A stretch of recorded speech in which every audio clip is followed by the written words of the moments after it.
فکر اینو بکنید که داخل یکی از بزرگترین، مدرنترین و فوق سری ترین مراکز نیروی هوایی ارتش آمریکا قرار دارید، جایی که با یک سقف بتونی 60 میلیون دلاری عین یک وان برعکس داره محافظت میشه، با صدها کیلومتر فیبر نوری از آسمون سوریه تا افغانستان رو داره کنترل میکنه و آمریکایی‌ها فکر میکنن که اونجا رو حتی نمیتونه بمب اتم هم تکون بده.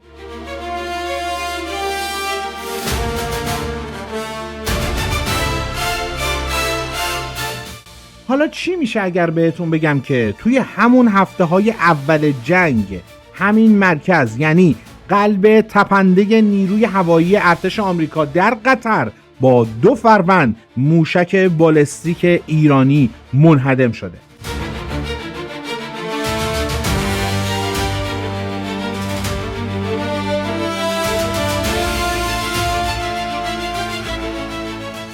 آمریکا تا مدت‌ها این افتضاح رو مخفی نگه داشته بود، اما حالا مقامات ارشد خود آمریکایی به این موضوع اعتراف کردن و یک مجله معتبر آمریکایی این ضربه هولناک رو فاش کرده و در موردش اطلاعاتی رو منتشر کرده. امروز قراره بریم سراغ پشت پرده کثیف و بایکوت شده یکی از عجیب‌ترین حملات موشکی تاریک ایران، یعنی نابودی مرکز عملیات هوایی مشترک آمریکا، یا همون کاوک، توی پایگاه العدید قطر.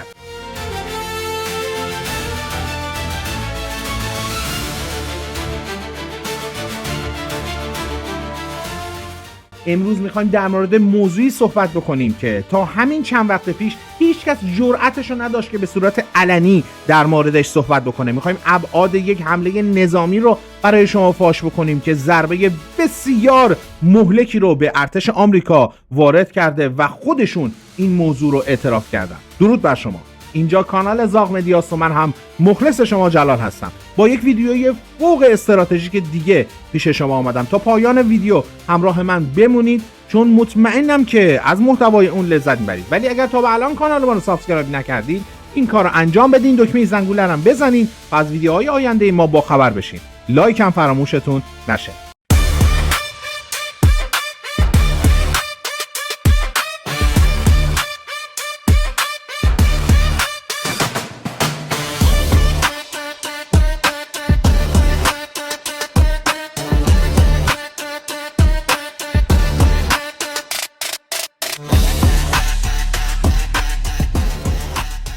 خب بذارید از اینجا شروع کنیم که اصلا این مرکزی که داریم در موردش حرف میزنیم چیه و چرا برای پنتاگون حکم ناموس رو داشت. ببینید، ارتش آمریکا برای اینکه بتونه توی کل منطقه خاورمیانه از دریای سرخ گرفته تا ترکیه، سوریه، عراق و افغانستان عملیات هوایی راه بندازه، نیاز به یک مغز متفکر داشت.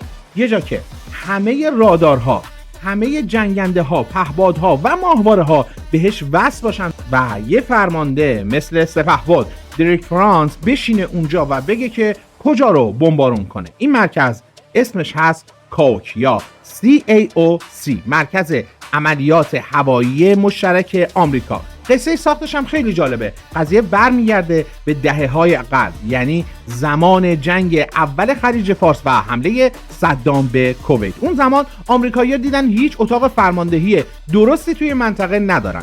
اول از همه اومدن توی یک پارکینگ توی ریاض عربستان یک سری پایگاه‌های صحرایی رو ایجاد کردن و اسمش رو گذاشتن مرکز فرماندهی. بعدش هم رفتن به پایگاه شاهزاده سلطان. اما سال 2003 که صدام سقوط کرد، عربستان دیگه روی خوش به حضور آمریکا نشون نداد و عذرشون رو خواست. اینجا بود که قرعه به نام قطر افتاد. ارتش آمریکا وسایلش رو جمع کرد و اومد توی پایگاه‌های هوایی العدید قطر، بزرگترین پایگاه نظامی آمریکا توی کل خاورمیانه که بیش از 10,000 پرسنل نظامی توش زندگی می‌کردن. از سال 2006 شروع کردن به ساختن یک شاهکار مهندسی نظامی. سال 2009 این مرکز رسما عملیاتی شد. ببینید، این ساختمون یه سازه معمولی نبود. شبیه به یک پناهگاه اتمی محکم، یا اگر بخوام دقیق تر بگم مثل یه وان حمام وارونه ساخته شده بود، البته با بتون‌های بسیار ضخیم تا در برابر شدیدترین حملات هوایی مقاومت کنه. 60 میلیون دلار فقط خرج ساخته شد و بیشتر از 100 کیلومتر کابل فیبر نوری با بالاترین سرعت و ظرفیت ممکن زیر زمین دفن شد تا این مرکز رو به کل دنیا وصل کنه. این مرکز گاف صندوق اسرار نظامی آمریکا توی منطقه بود. اما آمریکایی ها یه چیز رو فراموش کرده بودن، اینکه تکنولوژی موشکی ایران توی این سالها اونقدر پیشرفت کرده که هیچ پناهگاه روی زمین دیگه از دستش در امان نیستش.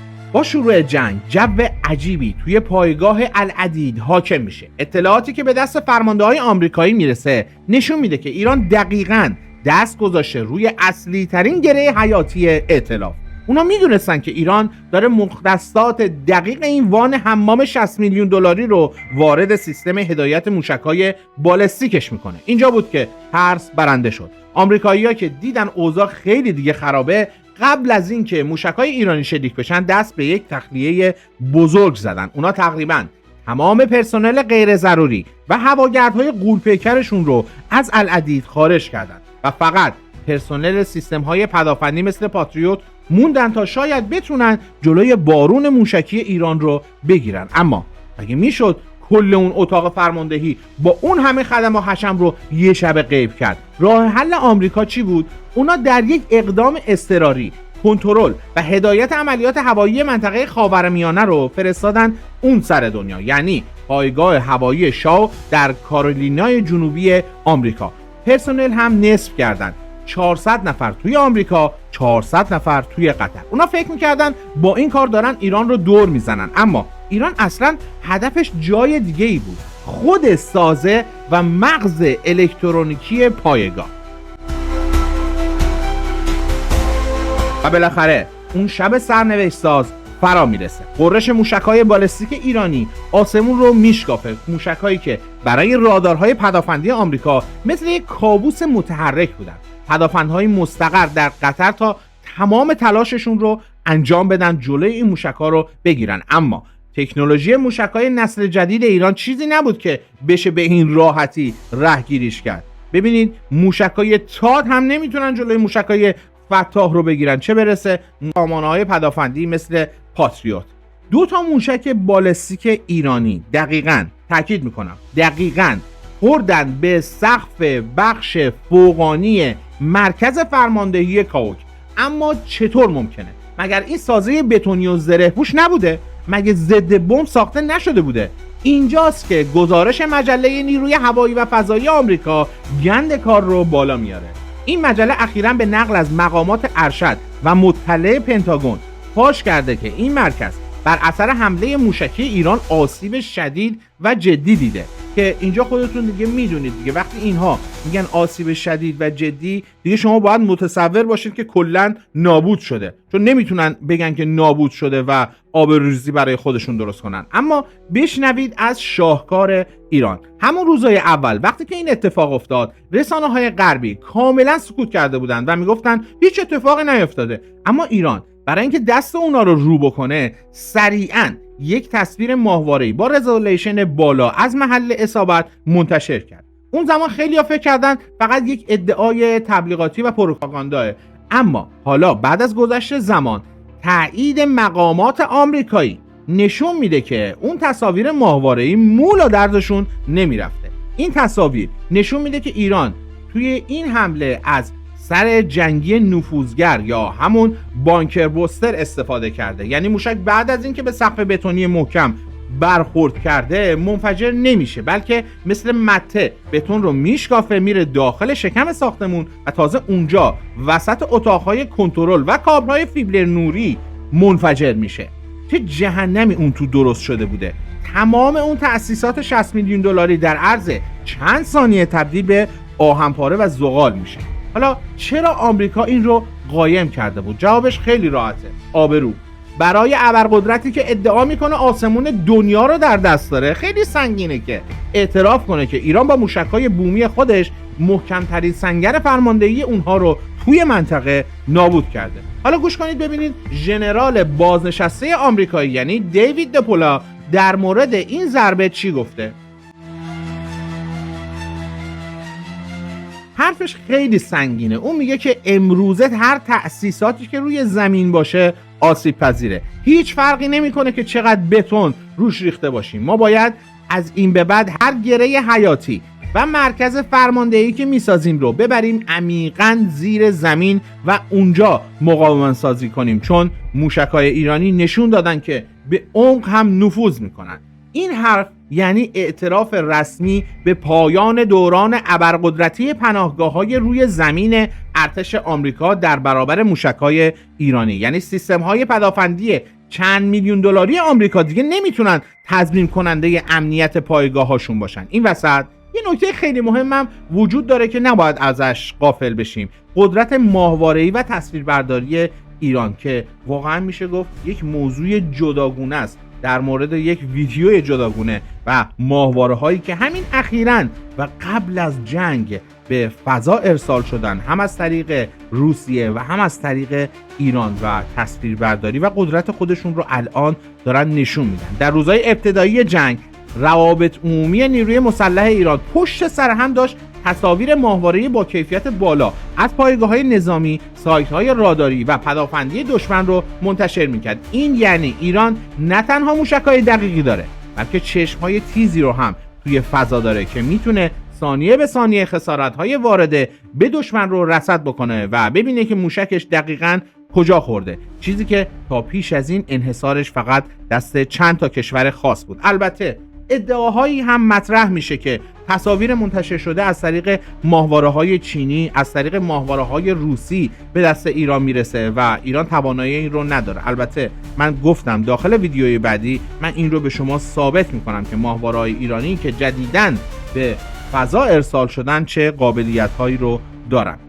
دوستان، اتفاقی که توی پایگاه العدید قطر افتاد فقط تخریب یک ساختمان بتونی نبود. این اتفاق موازنه قدرت رو توی کل خاورمیانه برای همیشه تغییر داد. آمریکا فهمید که بزرگترین پایگاهش در منطقه، یعنی جایی که فکر میکرد دژ تسخیر ناپذیره، حالا مثل یک سیبل بزرگ جلوی موشک‌های ایرانی میمونه و تخلیه پرسنل به کارولینای جنوبی نشون داد که ارتش آمریکا توی عمق خاک خودش هم دیگه احساس امنیت نمیکنه و مجبوره برای یک عملیات ساده فرسنگ‌ها دورتر بده. چرا میگم عمق خاک خودش؟ شما وقتی یک پایگاه نظامی یا سفارت رو داخل یک کشور دیگه میزنی، اون قسمت تبدیل میشه به خاک اون کشوری که اونجا پایگاه یا سفارت زده. اون کرگدن 60 میلیون دلاری ارتش آمریکا با کابلای فیبر نوری مدرنش مغلوب هوش تاکتیکی و کلاهک‌های نفوذگر بالستیک ایران شد. حالا دیگه مقامات آمریکایی هم نمیتونن این واقعیت رو کتمان بکنن. اما حالا نوبت شماست. به نظر شما ارتش آمریکا با این آسیب پذیری شدیدی که از خودش نشون داده چطور میخواد آینده حضورش رو توی خاورمیانه مدیریت بکنه؟ آیا واقعا همونطور که جنرال دپولا گفتش باید همه پایگاهاشون رو ببرن زیر زمین، یا اینکه زمان جمع کردن اسباب و اساسی است و رفتن از این منطقه؟ نظراتتون رو حتما برای من کامنت بکنید. لایک و سابسکرایب هم یادتون نره که ویدیوهای بعدی از این دست تحلیل‌های افشاگرانه رو حتما برای شما نشون میده. تا یک ویدیوی دیگه و یک راز نظامی دیگه، خدا نگهدار شما. اینجا کانال زاغ مدیاست و من هم مخلص شما جلال هستم.